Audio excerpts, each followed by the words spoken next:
Hello everyone, welcome to the channel, it's the Eradicator, and today we're going to talk about the roadmap update. It is an exciting one, guys, and they are working about something that I am quite excited about, something that we've been waiting for a very long time, since the very beginning of the project actually. So let's talk about it, but before that, let's talk, of course, about this month's exceptional giveaway, guys, and there are just a couple of days left until it expires this month. I am giving away a Retaliator bomber with lifetime insurance. All you have to do to get a chance of winning is to answer the giveaway related question that I will be asking throughout the video. Also, if you are a member of the Join button or Patreon, you have access to my Discord channel where I have a giveaway as well. I'm giving away an Origin G12R with lifetime insurance as well. Good luck to everyone out there. Alright guys, well, let's talk about the notable changes here for this roadmap update, and they removed sliding from the roadmap.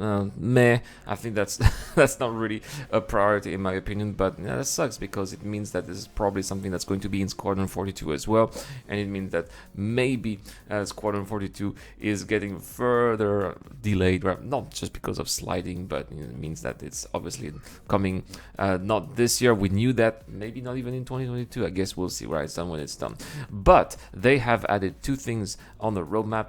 At least they have added them on the progress tracker, not the release view.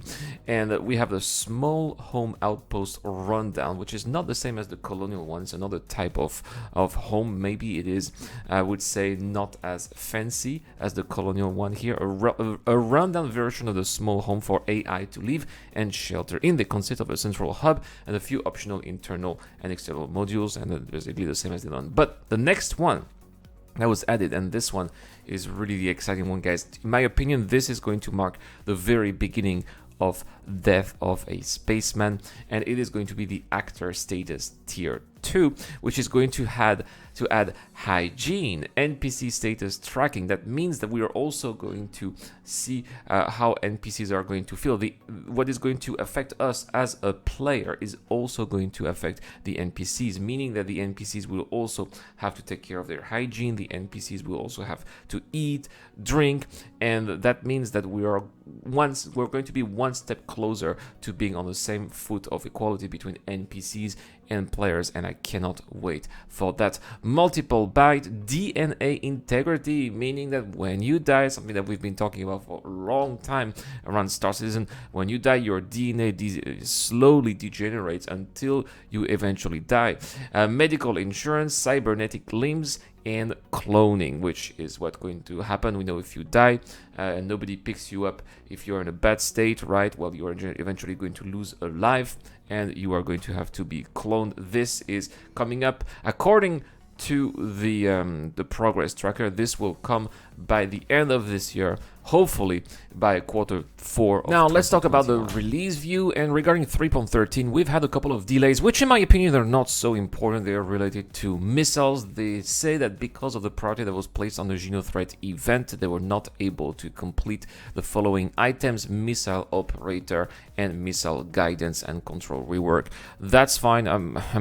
I'm currently happy as it is when it comes to missile. I know it's not the final version, but it's not really something that the game absolutely needs right now, in my opinion, so that's okay. However, once again, surrender has been delayed furthermore, pushed to 3.14. This item has been delayed and pushed over and over and over again. When it finally gets released, I hope it's going to be just like a button. You surrender, your prison sentence gets reduced, or you pay a fine if that's just a crime stat 1, right? So I guess we'll see how this goes, but I don't understand why it takes such a long time, but I hope that one day we'll get some kind of explanation on an Inside Star Citizen. However, here we've had quite a few items that have been successfully passed in their final review, meaning that now they are in committed phase and they are no longer grayed but blued in the roadmap. These are object push and pull, meaning that we're finally going to be able to, as they say, push and pull objects, hopefully maybe boxes or small containers. Mountain guns, very excited here, and we are going to also have a look at tomorrow's Inside Star Citizen about mountain guns. We'll finally get to know exactly what those are. More force reactions. The new asteroids are going to also make their way to the standard system, so I suppose that miners are going to rejoice, and hopefully it's going to also make traveling throughout maybe the Yela system a little bit more exciting too. And it's also going to pave the way for the Iron Halo, which is going to come further down the line this year. Cave entrances are also going to make their way in 3.13 with driving and sinkholes. I suppose that people who will want to race in caves will be very happy about it. It's definitely going to be a spooky environment for people who will be able to drive or fly their vehicles inside.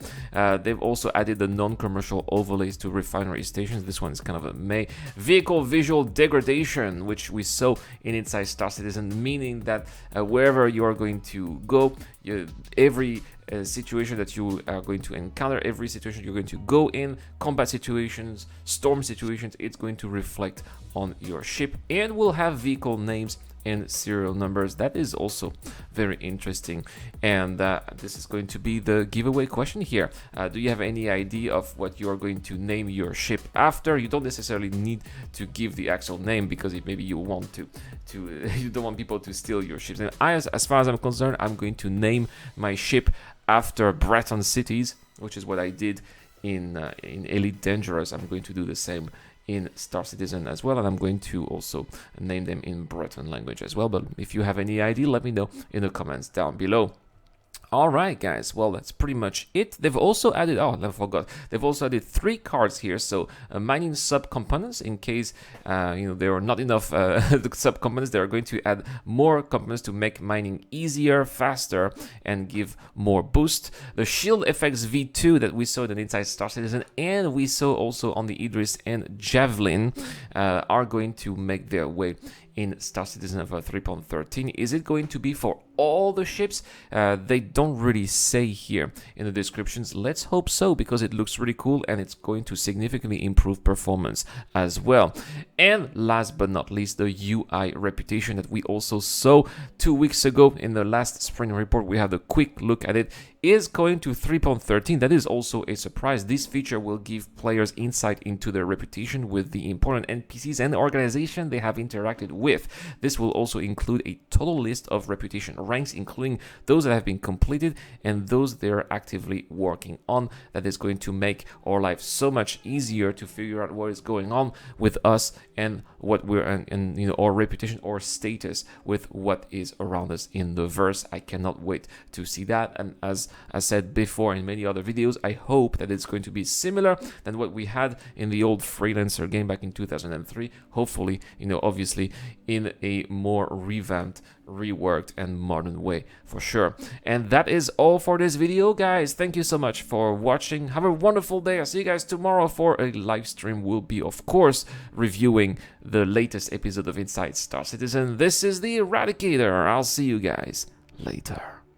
This video is brought to you by the people who support this channel on Patreon and via the join button as well. Supporters of the channel get access to lots of cool perks, such as access to my private Discord, your question answered in the show, you get to know when I'm going to play, and also you get to have a chance to influence the editorial line of the channel. Any help is appreciated, starts at just $1 a month. Thank you very much for watching. This is the Eradicator, and I'll see you guys later.